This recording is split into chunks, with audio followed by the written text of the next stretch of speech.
Salam əziz dostlar, möhtəşəm bir kəlamla sizin görüşünüzə gəlmişəm.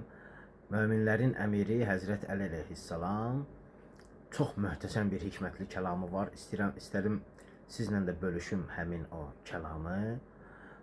Buyurur ki: "Ləv ləm yətəvə'ədilləhu subhanəh alə məsiyyətihi ləvəcəbə ən la yu'sa şükran li ni'mətihi."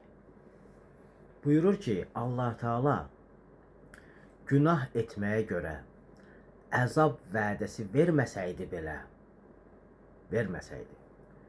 yenə də onun nemətlərinə şükür olaraq